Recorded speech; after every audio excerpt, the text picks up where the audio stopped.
Fala aí, galera, beleza? Hoje a gente vai estar falando um pouquinho de história do Brasil. As três temáticas que vamos trabalhar hoje é economia açucareira, União Ibérica e invasões holandesas no Brasil, beleza?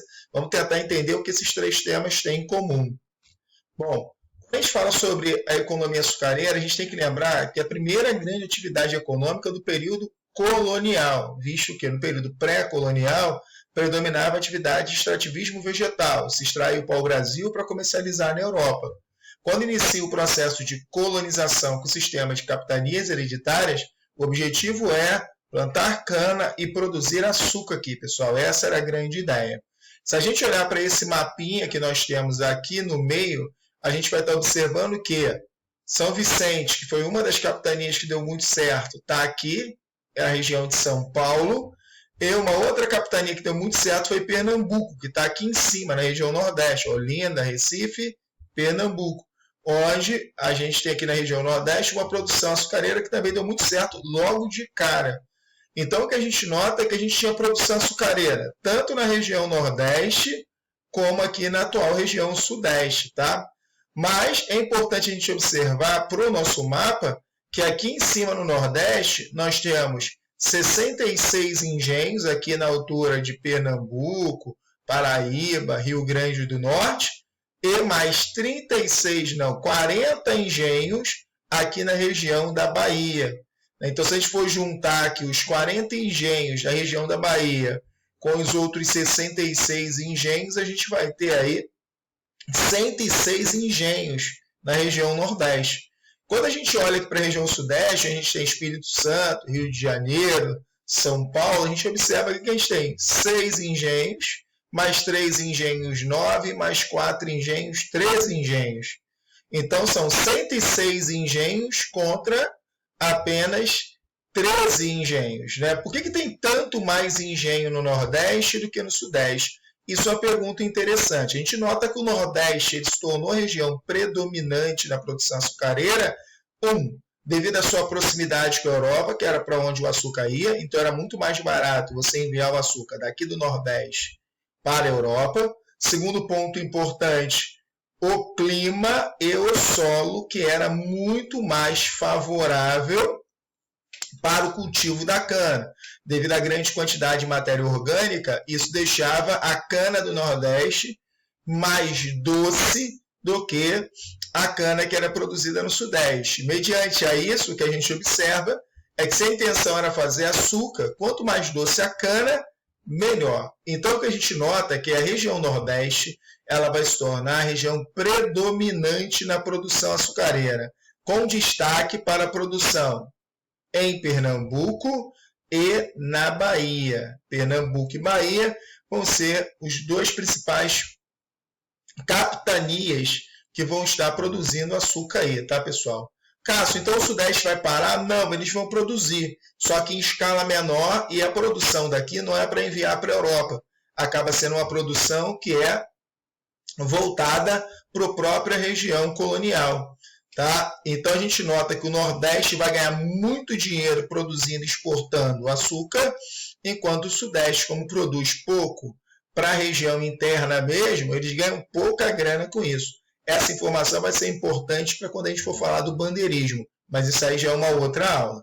Cássio, como é que se produzia o açúcar aqui na região colonial da América Portuguesa? O sistema que era usado aqui, galera, é o que a gente chama de sistema produtivo plantation. Você não pode esquecer essas três características do plantation. Então, o plantation ele é marcado pelo latifúndio, ou seja, grandes fazendas, onde você desenvolve uma monocultura, no caso a cana-de-açúcar, voltada para exportação, ou seja, para enviar para a Europa, usando mão de obra escrava. Tá? Então, você tem o sistema de plantation, usando latifúndio, produzindo um produto, ou seja, uma monocultura para exportação, usando mão de obra escrava. Vamos falar primeiro da questão do latifúndio, da unidade produtiva, da fazenda que produzia. Tá? Então, quando a gente pensa a fazenda que produzia, galera, a gente nota que você tinha dois tipos de fazenda lá na região Nordeste. Você tinha a fazenda que só plantava cana e você tinha a fazenda que além de plantar cana, tinha um engenho que conseguia transformar essa cana em açúcar. Obviamente, essas fazendas os donos dessas fazendas eram as pessoas mais poderosas, porque todos os outros que só plantavam cana dependiam desse fazendeiro que conseguia comprar a cana de todos esses produtores para transformar toda essa cana em açúcar para poder vender para o açúcar que iria ser exportado para a Europa, tá, pessoal? Então, o senhor do engenho, ou seja, o dono da fazenda que tinha o engenho dentro, esse cara era muito importante. Esse cara era a pessoa mais importante do espaço colonial, tá? Se a gente for olhar aqui para a pirâmide social, a gente vai observar aqui, ó, que lá no topo da pirâmide social, nós temos os senhores de engenho, tá certo? Aqui, ó, um pouco mais embaixo, os homens livres são senhores de terra sem engenho, trabalhadores, né, livres, e por último nós temos o quê? Os escravos. Olha só isso aqui, ó, as mãos e os pés do Senhor. Essa frase é de um padre, o padre João Antonil, que dizia que os escravos eram as mãos e os pés do senhor de engenho. O Antonil dizia isso porque a maior parte dos trabalhos que eram realizados aqui, pessoal, eram feitos por escravos. Por isso, a gente pode classificar essa sociedade como sendo uma sociedade escravista. Como a maior parte dos trabalhos eram realizados por trabalhadores escravos, a sociedade dependia do trabalho escravo para produzir. Logo, essa sociedade é uma sociedade escravista, tá certo? Além de escravista, essa sociedade também era uma sociedade que a gente pode dizer rígida. Porque, de um modo geral, ela não permitia mobilidade social. Você não ia ter aqui a facilidade de um escravo vir se tornar senhor de engenho ou o inverso. Então, essa sociedade é uma sociedade rígida. Assim como a gente também pode classificar essa sociedade como uma sociedade patriarcal. Porque o chefe da família, o homem, era aquele que dava a palavra final acerca de tudo dentro das fazendas. Então, dentro dessa ótica, a gente pode classificar essa sociedade açucareira como sendo escravista, porque ela depende da mão de obra escrava, ela é rígida, porque ela não permite mobilidade social, e ela é patriarcal, porque o chefe de família, o dono da fazenda, dita as regras para todas as pessoas que vivem nas terras dele. Agora vamos falar um pouquinho sobre a questão da escravidão, é uma questão importante. A primeira forma de escravidão que a gente teve aqui no território americano, tá? Aqui na América Portuguesa, foi a mão de obra indígena. Tá? Então, os primeiros a serem escravizados foram os indígenas, que eram chamados pelos europeus de negros da terra. Tá? Então, esses negros da terra, eles já estavam aqui, os portugueses começaram a pegar esses caras e forçar eles a trabalhar onde? Nas fazendas de açúcar. Porém, o que vai acontecer é que você vai ter uma grande resistência por parte desses grupos indígenas. Vão atacar os senhores, né? Vão atacar os feitores que tentavam botá-los para trabalhar. Muitos vão fugir para o interior, vão para a região amazônica, se afastando bastante do litoral para não ser escravizado. Então você vai ter uma grande problematização no que diz respeito à escravização do indígena. Tá? E aí você também vai ter, a partir de aí, né, devido a essa dificuldade em escravizar os indígenas, um link entre o litoral atlântico, né, do continente africano, principalmente, apesar de vir escravos da África Oriental, lá da região de Moçambique, conforme dá para observar aqui no mapa, a maior parte deles vai vir daqui do lado ocidental da África, o lado banhado pelo Atlântico. Você vai ter escravos saindo daqui da África, africanos, para serem escravizados aqui no Brasil. Tá? Então a gente nota essa rota do tráfico aqui, essas pessoas vão estar vindo para cá obrigatoriamente para trabalhar aqui. Cássio, e esses negros não resistiam? Claro que eles resistiam. Muitos fugiam para fundar quilombos. Dentre os quilombos, o mais famoso foi o quilombo dos Palmares. A gente também tinha suicídio, muitos para não sofrerem escravidão se matavam. No caso das mulheres, realizavam abortos para que seus filhos não sofressem os horrores da escravidão. E eles também faziam ataques contra os senhores de engenho e contra os feitores que tentavam botar eles para trabalhar. Porém, a gente tem que entender que esses caras estão sendo trazidos para um outro lugar, onde eles não conhecem a língua, eles não conhecem a região, Ou seja, você está trazendo esse cara para um local totalmente desconhecido, diferente do nativo, que conhecia muito bem o espaço, era mais fácil esse cara fugir, era mais fácil esse cara se esconder. Já o africano era mais complicado, tá? E a coroa portuguesa, Cássio, como é que ela vai se posicionar acerca dessa questão do uso da mão de obra? A coroa portuguesa, pessoal, ela vai, obviamente, optar por incentivar a escravização do africano em detrimento da escravidão do indígena. Não é à toa que, ao longo do período colonial, várias leis foram sendo criadas para proibir a escravização do indígena. Tá, pessoal? Mas por que a coroa portuguesa vai fazer isso? Por conta da pressão dos padres jesuítas que vinham para cá para iniciar o processo de catequese dos indígenas. E 2, a gente também tinha, além dessa questão, a gente também tinha a questão do lucro que o tráfico atlântico de escravos trazia. Se você pegasse um índio, prendesse ele, botasse ele para trabalhar para você, a coroa portuguesa não ia ganhar nada. Mas se você fosse lá no continente africano para comprar escravos africanos para revender aqui no Brasil, aí a coroa portuguesa ia ganhar 20% em cima do negócio. Então, para o rei de Portugal, era muito mais interessante usar o trabalhador escravo africano. Por isso que você vai ter uma proibição do uso da mão de obra indígena e um estímulo ao uso da mão de obra africana. Tá, pessoal? Então, como a gente vai estar observando, só para sintetizar tudo, unidade produtiva, um engenho, tá? Sistema produtivo, sistema de plantation, mão de obra escrava, lembrando, inicialmente mão de obra escrava indígena, os negros da terra, depois uso de mão de obra escrava africana, os negros da Guiné, ambos resistiram a um processo de escravidão, porém, houve por parte da coroa portuguesa um estímulo à escravidão africana. Por quê? Porque era muito lucrativo para a coroa portuguesa essa escravidão de africanos, porque ele ganhava 20% em cima do comércio. No que diz respeito à questão da sociedade, a sociedade açucareira ela é rígida, ela é patriarcal e ela é escravista, beleza? Vamos dar sequência aqui, vamos falar um pouquinho da União Ibérica. União Ibérica, a gente tem que lembrar primeiramente quem são os países ibéricos. Os países ibéricos, Portugal e Espanha. É porque a gente fala que houve uma União Ibérica, porque uma única pessoa vai se tornar rei de Portugal e Espanha. Tá? Quem é essa pessoa? Filipe II, rei da Espanha. Cássio, o que aconteceu para que isso ocorresse? Bom, é simples, galera. O rei de Portugal era o rei Dom Sebastião, muito jovem ainda, muito religioso, sem ter casado e sem ter filhos, foi participar de guerras religiosas no norte da África contra os muçulmanos. O rei acaba morrendo lá no norte da África, inclusive o corpo dele desapareceu, ninguém achou, e aí daí quem vai assumir o lugar dele vai ser o tio dele, que era um cardeal, já muito idoso, diga-se de passagem. Por ser um cardeal, também não era casado, também não tinha filhos, então o cardeal morre logo em seguida, e com a morte do cardeal, você tinha que buscar um próximo na linha sucessória. Quem vai se apresentar como próximo na linha sucessória vai ser o rei da Espanha, Filipe II. E o rei Filipe II, para conseguir assumir o controle de Portugal, né, ele diz que Portugal foi comprado, herdado e conquistado.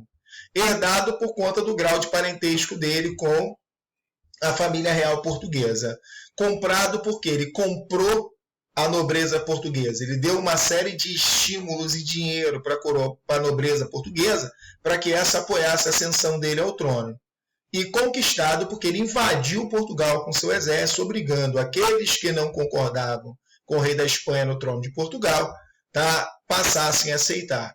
Então, em 1581, ele assinou um juramento de Tomar, é um acordo onde ele dizia que ele assumia o controle de Portugal, mas não iria ferir nenhum tipo de acordo econômico que Portugal tivesse feito antes dele assumir o trono. Porém, essa ascensão do rei da Espanha, Filipe II, na Espanha, Filipe I em Portugal, vai fazer com que os inimigos da Espanha passassem também a ser inimigos de Portugal. Por que a gente está falando sobre isso?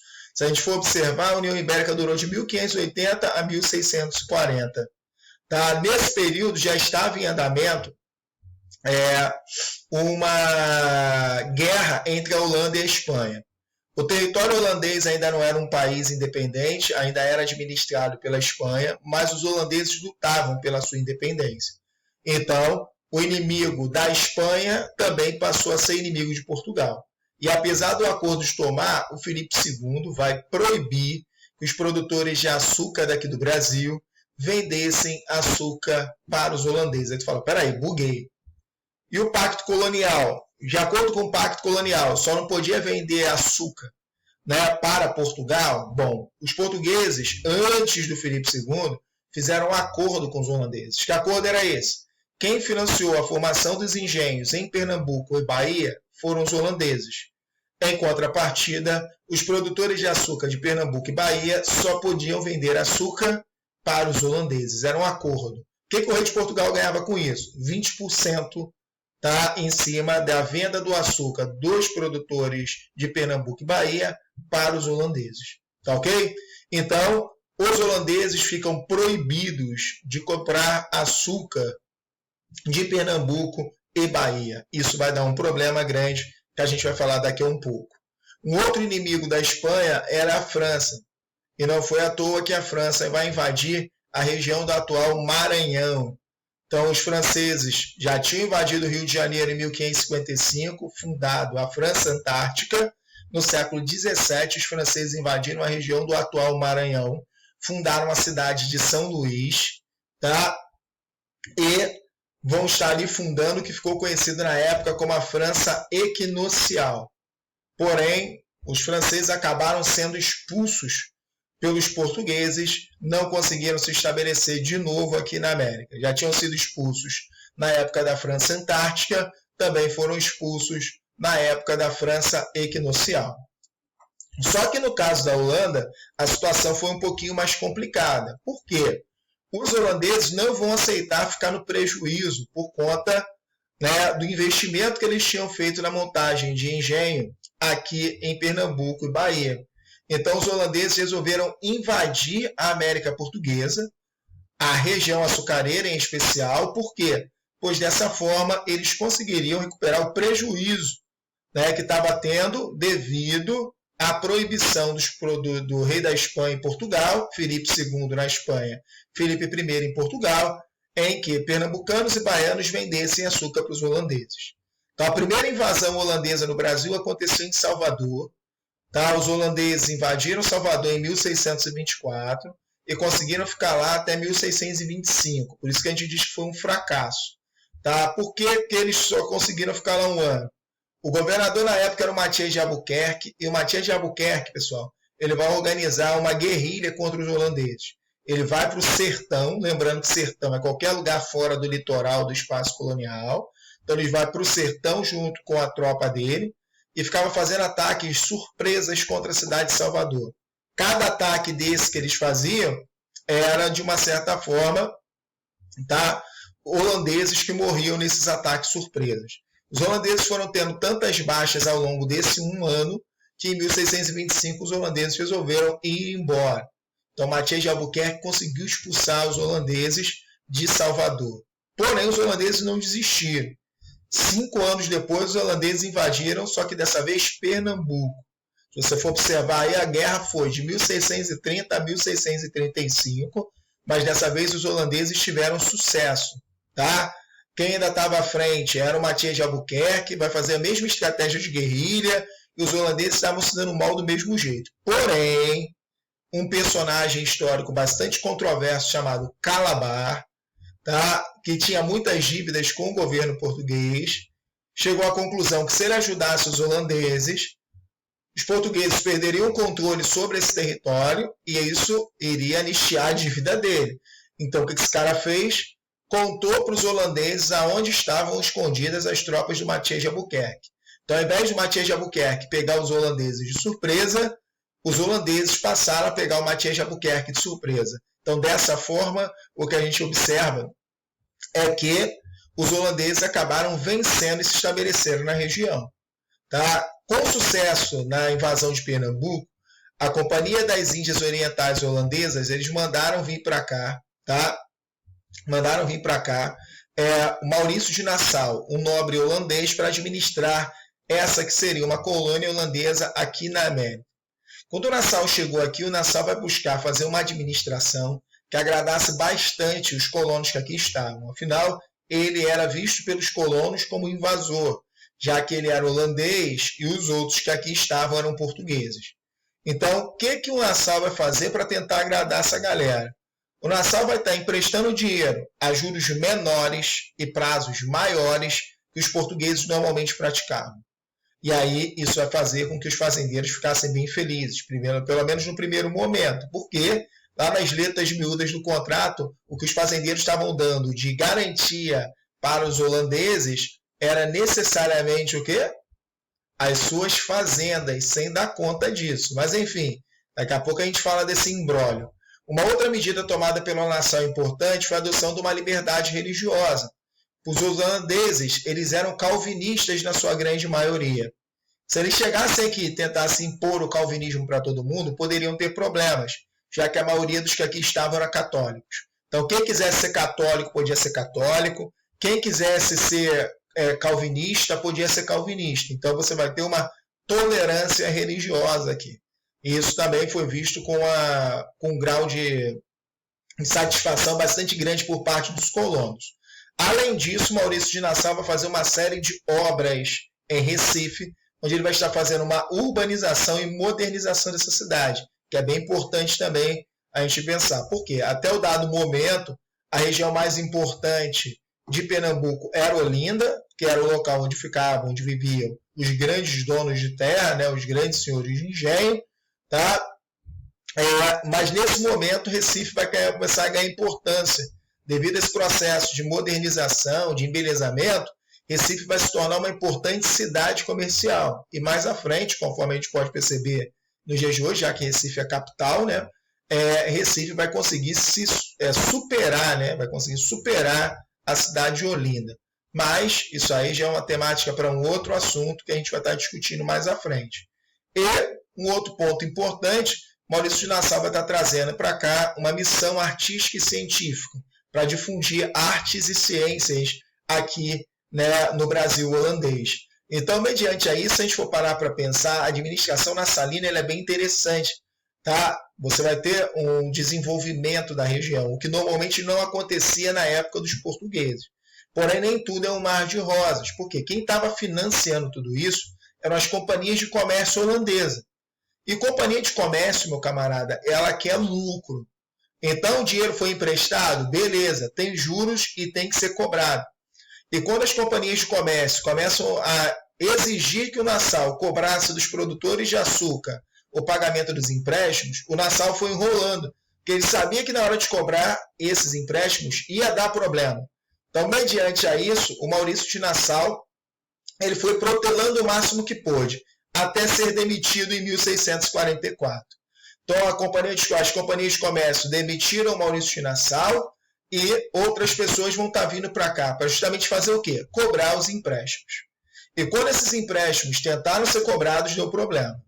Tá? Deu problema porque os donos de terra não vão aceitar pagar, não vão aceitar perder a fazenda e vão iniciar um processo de expulsão dos holandeses daqui. Esse processo de expulsão é interessante pensar. Por quê? Se você for parar para pensar aí, ó, a gente já está falando em insurreição pernambucana em 1645, galera. Tá no... Percebe isso aí? Só que a gente falou que a União Ibérica acabou em 1640. Então sugere-se que quem vai expulsar os holandeses daqui? Portugal. Nananina não vai ser Portugal. Tá? Quem vai estar expulsando os holandeses daqui vão ser os próprios colonos. Tá? Por quê? Veja, em 1640 houve a restauração portuguesa. Portugal, com o apoio da Inglaterra, entrou em guerra contra a Holanda, ou melhor, contra a Espanha, conseguiu separar as duas coroas. Tá? Então você passou a ter dois reis novamente, um para Portugal e um para a Espanha, não tem mais União Ibérica. Tá? Porém, o rei de Portugal fez um acordo com os holandeses. Os holandeses poderiam ficar por aqui por mais 10 anos, ou seja, até 1650. Sem maiores problemas, eles poderiam ficar aqui. Tá certo? O problema todo é que Maurício de Nassau foi demitido em 1644, e em 1645 os holandeses começam a cobrar os empréstimos. Então os colonos não vão aceitar pagar, vão se amotinar, vão montar um exército aqui no espaço colonial para lutar contra os holandeses. Sobre as batalhas mais famosas, sobre a batalha mais famosa que teve aqui, tá, para essa insurreição pernambucana, foram as batalhas de Guararapes. Por quê? Em 1648 e 1649. Porque essas batalhas do Guararapes ficou tão famosa, né? Ficou famosa porque você vai ter parte da tropa liderada por senhores de engenho, no caso aí o André Vidal de Negreiros e o João Fernandes Vieira. Você vai ter tropas lideradas por um negro, por um africano, Henrique Dias, né, um africano, né, um descendente de africano, e você vai ter também tropas lideradas por um indígena, o Felipe Camarão. Então você vai ter indígenas, afro-brasileiros e portugueses lutando juntos contra os holandeses, para expulsar os holandeses daqui. Essa batalha ficou importante porque fala-se muito da questão do início de um pensamento nativista, o início de um pensamento de vinculação com a terra. Aquelas pessoas estavam lutando por quê? Porque elas estavam querendo expulsar o estrangeiro daqui. Então, essa ligação com a terra teria feito com que essas pessoas se juntassem e lutassem contra os holandeses. Mas, na verdade, o que a gente nota é que isso foi uma revolta de caloteiros, né? Os fazendeiros não queriam pagar e vão se revoltar e vão expulsar os holandeses daqui sem pagar coisa alguma. Tá? Aí tu fala, pô, mas e daí? O que aconteceu? Os holandeses vão para a região das Antilhas, na região do Caribe, e vão passar a produzir açúcar a partir de lá. Isso vai criar uma concorrência ao açúcar que era produzido aqui no Brasil. E essa concorrência vai gerar uma crise da economia açucareira, galera. Uma crise da economia açucareira. Tá? Por quê? Porque o Brasil vai parar de produzir açúcar? Não, mas o Brasil vai conseguir exportar menos. Então, se você vende menos, você acaba ganhando menos dinheiro. Então, você tem o início da crise da economia açucareira. É uma das consequências desse processo. Cássio, os holandeses vão sair com a mão na frente e outra atrás? Claro que não. Em 1661, portugueses e holandeses assinaram um acordo onde os portugueses se comprometeram a pagar 8 milhões de florins em 40 anos para compensar as perdas que os holandeses tiveram por aqui. Tá certo? Então, dessa forma, a gente consegue interligar economia açucareira, União Ibérica e invasões holandesas no Brasil. Para a gente finalizar aqui nossa aula, a gente tem esse quadro que é bastante famoso, pintado em 1879 pelo Vitor Meirelles, chamado Batalha dos Guararapes, galera. Esse quadro aí, ele está no Museu Nacional de Belas Artes e ele é um quadro sensacional. Ele é gigantesco antes de qualquer coisa e ele tenta dar uma visão romântica, né, que é característico ali do século XIX, construção da identidade nacional. Então, esse quadro tenta justamente fazer essa leitura, né? Então, você tem aqui o indígena lutando, aqui você tem os portugueses lutando, e aqui você tem os africanos aqui atrás lutando contra os holandeses, contra os batavos holandeses. Beleza? Então, esse quadro aqui é um quadro do século XIX, estava tentando construir uma narrativa, né, de história do Brasil, e esse quadro ele tem um pouco essa ideia de falar que o início de nacionalidade brasileira, de vínculo das 3 grandes etnias de formação da sociedade brasileira, ter começado aqui, na Batalha dos Guararapes, né, na expulsão dos holandeses daqui, na insurreição pernambucana. Valeu, galera? A gente vai fechando por aqui nosso encontro, deixando a mensagenzinha aí para o pessoal nesse tempo difícil. Tempestades não duram para sempre, é uma fase que passamos para que sejamos fortalecidos. O mesmo Deus que prepara nossas lutas sabe o tamanho da nossa fé e a dimensão de nossa força. Beleza, galera? A gente está num momento de superação, está todo mundo correndo atrás, todo mundo se desdobrando, né? Fazendo coisas que normalmente não fazia, saindo da zona de conforto para fazer as videoaulas para vocês. E acredito que vai ser de grande valia, vai ser de grande ajuda para todo mundo, beleza? Não desistam, não esmoreçam, vamos continuar a nossa luta e vamos continuar lutando aí pelos nossos sonhos. Valeu? Fechando por aqui, até mais. Tchau, tchau. Até o próximo encontro. Fui. Beijo do Gordo.